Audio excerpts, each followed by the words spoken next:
अदालती bill pass, Nawaz Sharif को appeal का हक हासिल। नवाज शरीफ कुछ भी कर लें, इसकी मसनूई मकबूलियत की तभी उम्र खत्म हो चुकी है। हसन निसार ने नून लीगी कायद को आईना दिखा दिया। एक निजी चैनल में गुफ्तगू के दौरान हसन निसार ने नवाज शरीफ को अपील का हक मिलने के फैसले से मुतल्लिक कहा कि नवाज शरीफ को अपील का हक तो मिल गया है, लेकिन जो मर्जी कर लें, मकबूलियत कहां से लाएंगे। अब नवाज शरीफ को मकबूलियत नहीं मिलने वाली।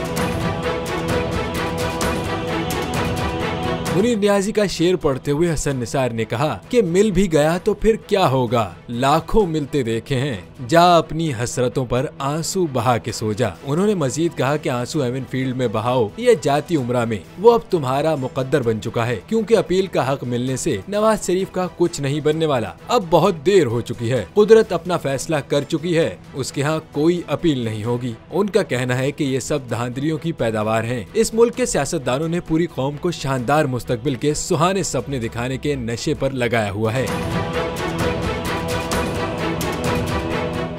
नजर आ रहा है सामने लिखा हुआ है जुल्म मिटने के लिए दो चीजों से मिटेगा भाई। एक, अदल की कुर्सी पे जो लोग बैठते हैं ना, वो अदल के हिसाब से फैसले करने लगे। दूसरा, कौम निकल खड़ी उस जुल्म के खिलाफ, तो जुल्म खत्म हो जाएगा। या इन दोनों में से कोई एक चीज हो जाए या दोनों हो जाए। अगर 420 का मुकदमा था, उस वक्त अदलिया में जो लोग बैठे हुए केस देख रहे थे, वो पूछते ना यार चीट हुआ कौन है। जब उनको दिखता कोई चीट नहीं हुआ, केस खत्म कर देते। तो जालिम जुल्म कर ही नहीं पाता। 9 जजेस ने नोट बिफोर किया मेरे केस को यार, 1.5 साल चला। शख्सी जमानत का केस, सेम केस इस्लामाबाद में कर दिया। एक ही इल्जाम पे 2 केस हो नहीं सकते भाई।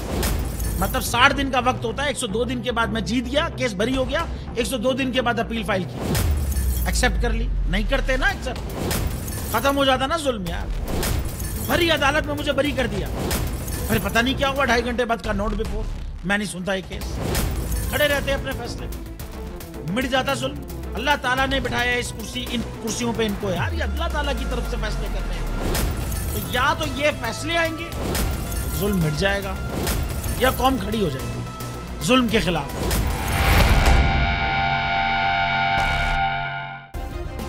सब्सक्राइब करें और बेल दबाएं ताकि कोई खबर रह न जाए।